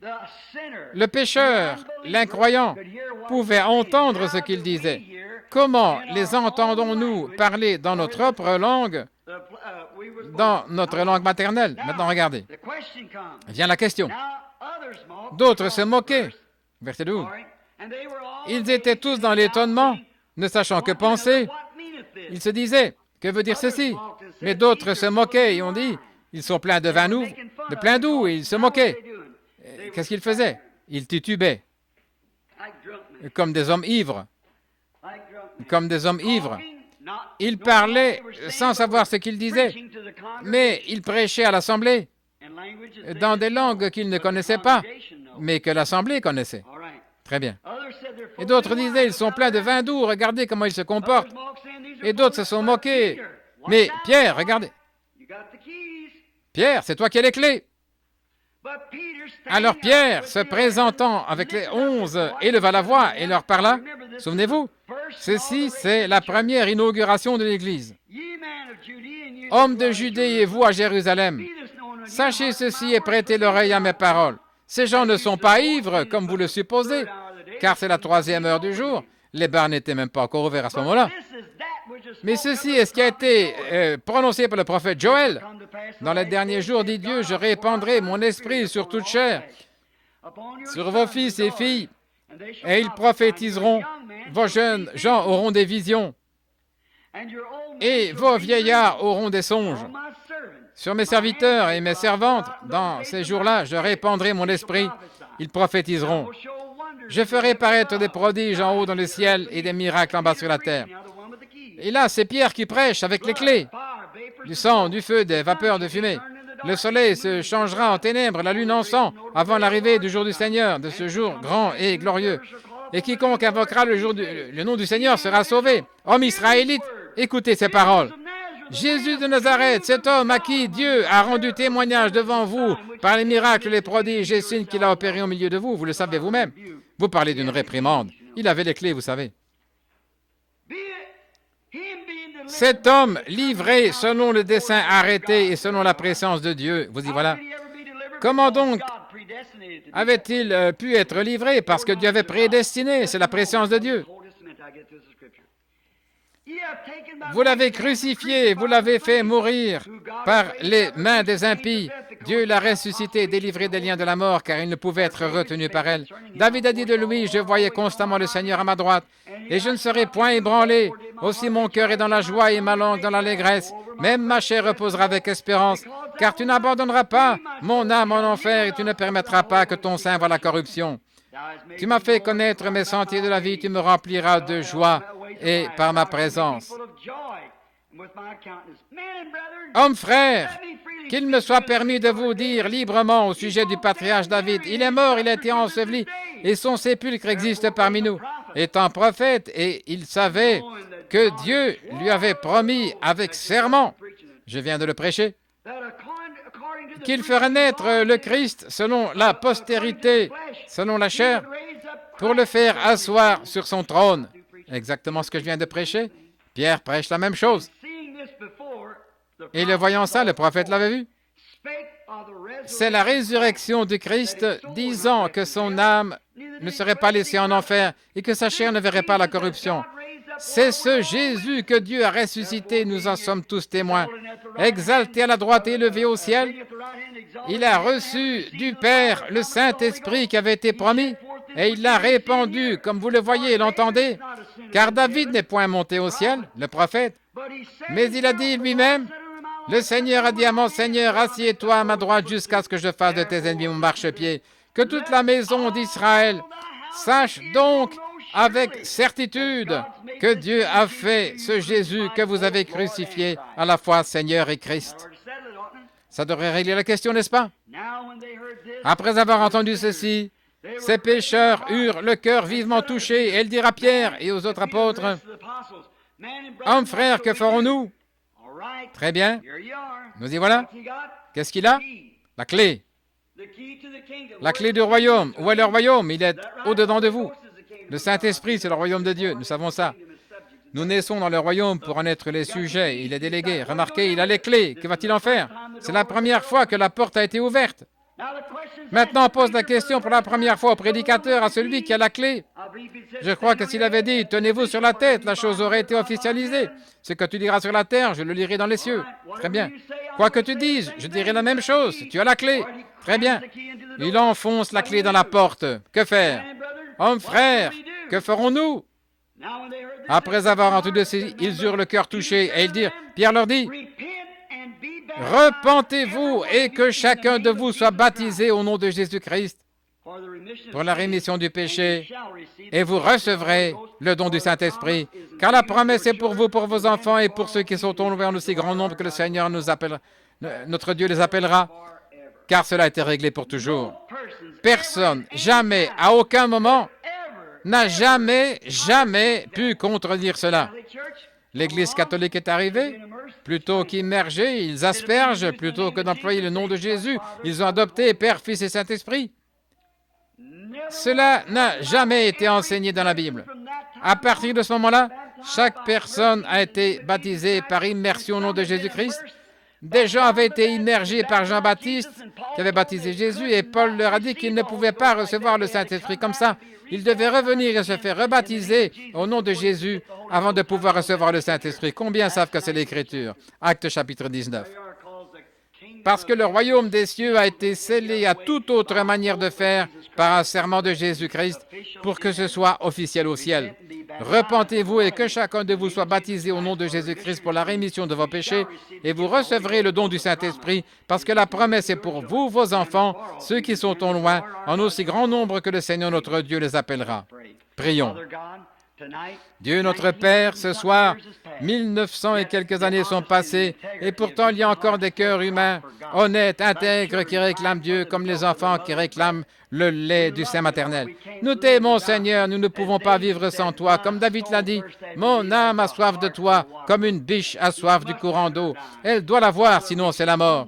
Et Père, nous avons parcouru les Écritures d'un bout à l'autre, pas pour être différents, mais nous voyons ces séminaires, ces étudiants théologiens aujourd'hui qui prêchent selon le commandement des hommes et non selon le commandement de Dieu.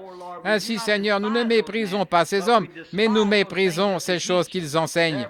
Ainsi, Seigneur, ce que nous demandons, c'est qu'ils deviennent nos frères. Nous te demandons de leur pardonner leurs erreurs et nous prions qu'ils viennent à l'Écriture, qu'ils la lisent non pas selon l'enseignement d'un séminaire, mais selon la manière dont Dieu l'a écrite. Nous prions maintenant, oh Dieu, que ces candidats qui viennent ce soir pour être baptisés d'eau, alors que notre brave pasteur vient à cette chaire prêcher l'Évangile, ce même Évangile ira au baptistère ensuite pour ensevelir. Accorde, Seigneur, à chacun de ceux-ci de recevoir le Saint-Esprit, parce que tu as fait la promesse, vous recevrez le Saint-Esprit. Que l'Esprit de Dieu attende au-dessus de l'eau pour recevoir chaque candidat ce soir, car nous le remettons entre tes mains. Au nom de Jésus-Christ. Amen.